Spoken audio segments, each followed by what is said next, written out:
kweli kwamba uraibu wa kielektroniki au uraibu wa vifaa vya kielektroniki umekuwa ukiwatesa vijana wengi, hata watu wazima.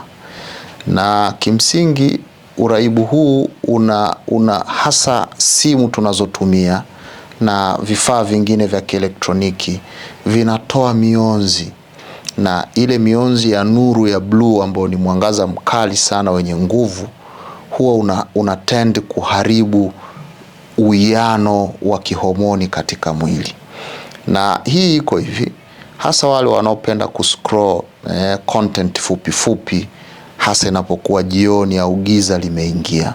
Kwa kawaida binadamu ana saa yake ya asili, circadian rhythm, na hii circadian rhythm inapokuwa imefika jioni, usiku, ni kama sasa mwili unajipanga kwenda kulala, na homoni ya melatonin inamwagika kwa wingi. Kwa hiyo kila unapo scroll mwangaza mkali wa blue, au unaangalia movie, au unacheza game, ile screen, ule mwangaza unaharibu ule uwiano. Kwa hiyo mwili unajua bado ni mchana.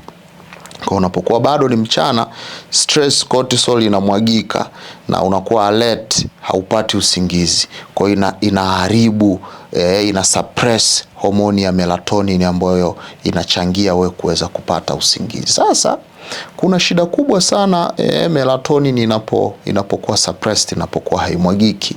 Na hii homoni inapokuwa haimwagiki, mambo makubwa matatu yanatokea.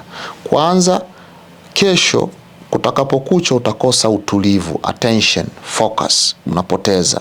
Lakini baada ya muda mrefu pia kumbukumbu yako inaanza kudhoofika, inadumaa uwezo wako wa kukumbuka. Na kumbuka pia kitu kingine kinachotokea baada ya kuwa umekosa usingizi kwa muda mrefu, wanasema inaharibu mfumo wa uzazi pia, kwa sababu melatonin inakuwa kama antioxidant, inasafisha zile seli zilizokufa.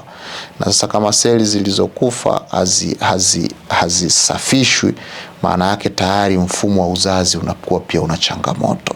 Kwa wanaume mbegu zinakuwa hazina afya, hazina nguvu, zile korodani zinapata changamoto. Kwa wanawake uwiano wa mzunguko ule wa kawaida wa uzazi unaharibika, na wakati fulani mayai pia yanakuwa hayapevuki kwa wakati. Kwa hiyo mwisho wa siku kukosa kwako usingizi, melatonin inapokuwa suppressed, unapata changamoto nyingi sana. Lakini pia hii utumiaji wa hizi kuangalia hizi content fupi fupi huwa inatengeneza uraibu, kwa sababu ubongo unakuwa hijacked, dopamine inakuwa inalazimishwa kumwagika kwa wingi, na dopamine inapomwagika kwa wingi inakufanya unakuwa mraibu, unakuwa tegemezi, na mambo mengine yote yanaanza kuwa yanaboa. Haujisikii raha kufanya shughuli zingine isipokuwa umefanya nini? Umetumia umescroll kwa kutumia content hizi fupi fupi. Kwa ubongo unakuwa hijacked, na hivyo inakuletea changamoto. Sasa nini cha kufanya baada ya kuwa tumetumia hizi simu kwa muda mrefu na zimetuathiri? Kuna kitu kinaitwa digital detox, na hii ni namna ya kuweza kuondokana na matumizi ya simu.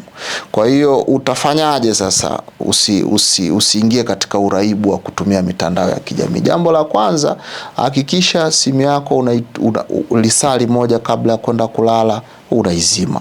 Lakini jambo la pili, hakikisha notification zote unazizima. Lakini hebu jaribu siku 3, masaa 72 kuwa offline. Hebu toka mtandaoni masaa 72. Kama uwezi, tafuta simu ndogo ya kiswaswadu, tumia hiyo kwa masaa 72. Lakini jitahidi asubuhi pia unapoamka usiamke ukaanza kutumia simu. Hebu amka, fanya shughuli zingine. Baada ya kuwa umeshamaliza shughuli zile za kawaida, ndio uingie katika matumizi ya simu. Lakini pia usizidishe masaa 2 katika mitandao ya kijamii. Hebu jaribu 2 hours a day, not more than that, ili itakusaidia pia kutokutengeneza uraibu. Na wakati fulani wanasema hebu nenda mbali, fanya yale mambo ambayo tulisema new start, mambo ya kuweza kupambana na stress, na hasa ili la kuweza kupata usingizi. Usilale kabisa na simu yako chumbani.